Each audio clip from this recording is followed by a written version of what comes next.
Hey everybody, we are in 5-1, finally Unit 5, triangle midsegments. All right, looks like there's some definitions we need to go through. All right, here we go. A triangle midsegment is a segment that connects the midpoints of two sides of a triangle.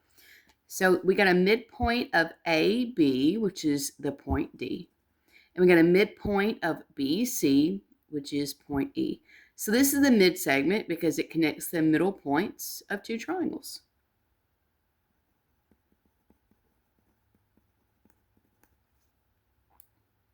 All right, so there's the example I just gave you. So DE is the midsegment.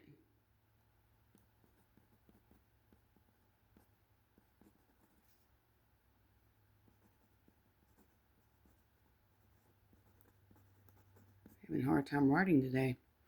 All right.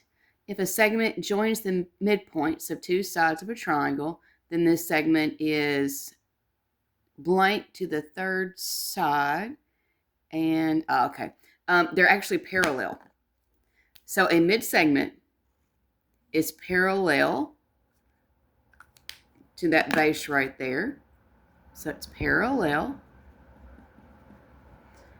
and is half as long.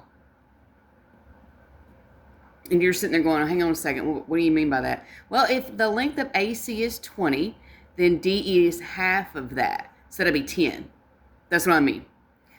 All right, so use the diagram above. DE is the midsegment AB, then, okay, I guess they want me to actually post it.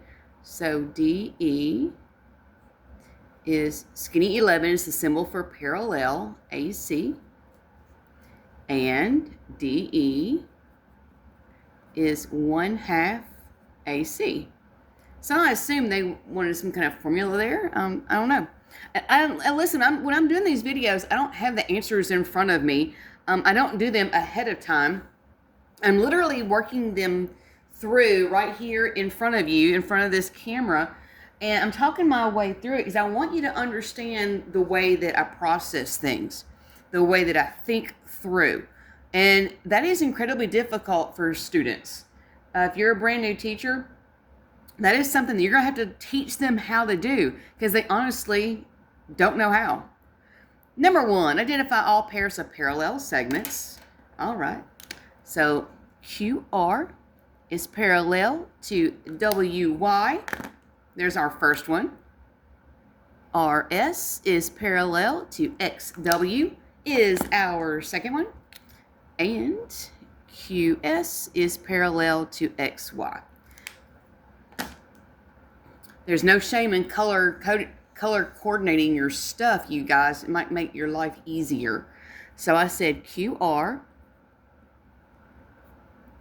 is parallel to WY. And then I said RS is parallel to XW. And then finally QS parallel to XY. Number 2, identify all pairs of parallel segments. Okay, same darn thing.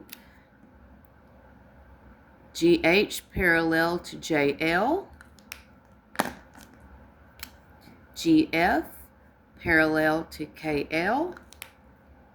And finally, FH parallel to JK. All right, so GH parallel to JL, GF parallel to KL, and FH parallel to JK. All right, number 3. All right, it says if L, M, and N are the midpoints of the sides of the triangle PQR. Okay, let's stop right there. What does that mean? If L is a midpoint, it means PL and QL are equal to each other. If M is the midpoint, that means QM and RM are equal to each other. And if N is the midpoint, that means PN and RN are equal to each other. That's what midpoint means. All right, then it says P to R is 46. P to R, 46. By the way, that means LM, the line that's parallel to PR, is half of that. Just kind of keep that in mind. PQ is 40. Okay, what that means to you is that MN, which is parallel to PQ, is half of 40. Okay, again, keep these things in mind as we go, because I have a feeling that's where this problem is leading. LN is 17. So this time they give us the little segment. Well, what that means to you is that QR is double 17. So if the small segment is half of 40, then the longer segment will be double the shorter 17. So again, keep all this in mind because I have a feeling that's where they're leading. I've been teaching this long enough to know kind of what's coming. All right, they want LM. Well, parallel to the 46 is LM. So LM is half of 46. Well, half of 46 is 23. MN. Okay, MN is parallel to PQ. That means it's half of 40. That's 20. 40 divided by 2 is 20. That's what half means. Divide by 2. QR. QR is the longer. That means it's double 17. Double means I'm going to multiply 17 times 2. 17 times 2, what's that, 34?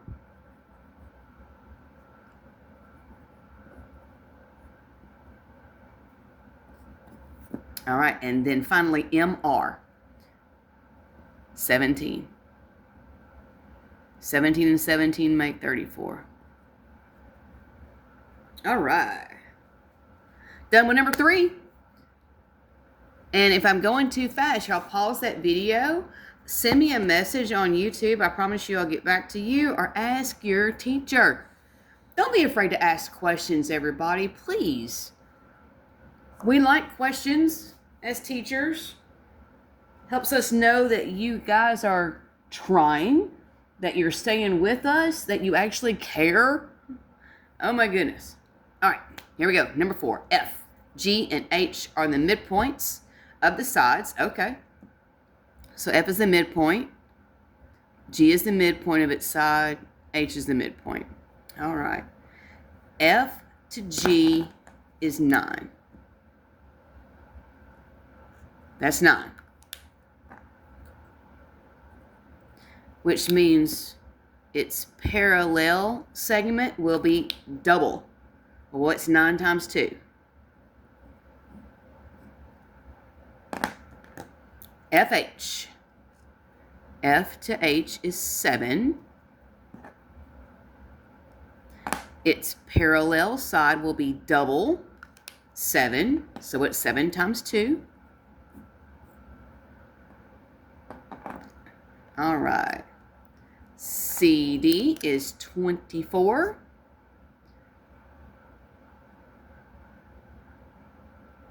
Oh, I messed up. Woo! Somebody should have stopped me. Okay, I messed that up. I colored out the wrong thing. I saw GH, but I colored up FH. I messed up. So I need to fix that. So I'm going to do this.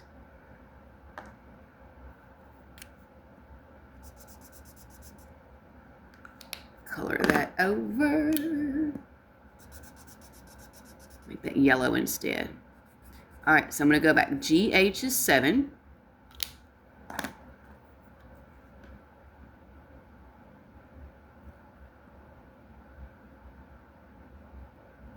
My apologies, everybody. I did not do that intentionally. There we go. There's the 14. All right. Now, correct myself here. CD is 24. And parallel side is half of that. So that'll be a 12. Again, I did not do that on purpose. I did not do that. I don't care what a teacher says. I did it on purpose to see if you're paying attention. Yeah, I messed up. Okay, I'm human. We are all human. Okay, if you've never messed up in life, then you're lucky. All right, here we go. C to E is 14. D to E. Here's D. Here's E. That's 18. F to H is 12. Ooh, they want the perimeter of C, D, E. That means we have to add C to D, D to E, and E back to C. We need to add 24, 18, and 14 all together. 24 plus 18 plus 14. 24 plus 18 plus 14.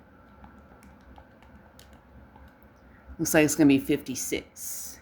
All right, so the perimeter is 56. All right, there's number 4. Moving on to number 5. All right, what we got here? Got to find the value of x. Okay. Well, first off, these little slashes right here means that this point is the mid-segment or midpoint. I should say midpoint. Those little slashes over here means that I also have a midpoint. And what that means to you is that this is a mid-segment. It'll be parallel and half of the 17x minus 18. So this little segment is half of this one. This one, half of 17x minus 18. Now, there's two different ways you can do that. You can say, okay, 17x minus 18 divided by 2 is equal to 7x.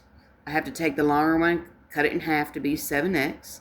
Or you can just say, hey, it takes 2 of these to be equal to the 17x minus 18, which is the same thing as multiplying the other side by 2. So if you're looking for a shortcut, a lot of students will say, oh, well, it takes 2 of these to equal this, so 7 times 2 is 14, and just totally skip this first step. Nothing wrong with that. All right. So I'm going to subtract 17x to the other side. Balance out my equation. That's a negative 3x. And then divide by the negative 3. Let's see. Hopefully you guys can see it. Yeah. 18 divided by 3, that's going to be 6. Is that what I had to find? Find x. Yeah, I'm done. All right, you guys, there is number 5.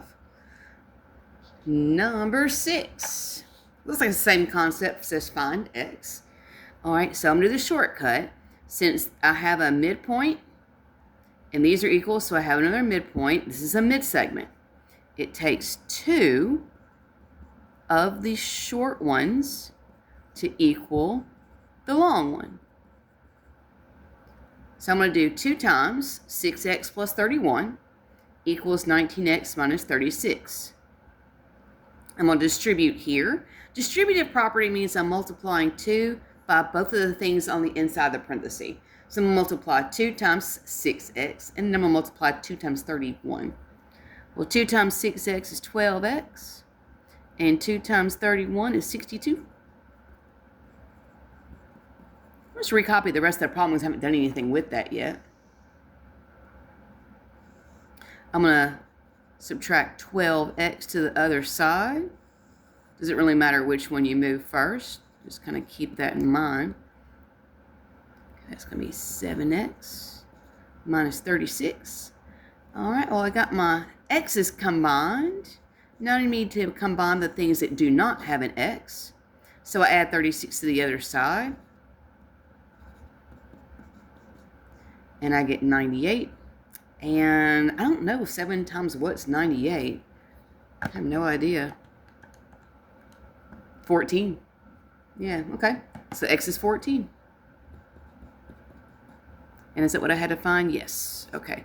And getting that habit, you guys, in geometry, a lot of times they just don't want you to stop at x. They'll ask you to say, hey, find x. And then they may, here in a minute, ask me to find the mid-segment. That means you're going to take your 14 or whatever number you get for x and substitute back in to find out actually what the measure is. All right, so I'm going to stop right here because I'm already at 15 minutes. So this is going to be the end of part 1. I'll put the link down at the bottom in the description for part 2.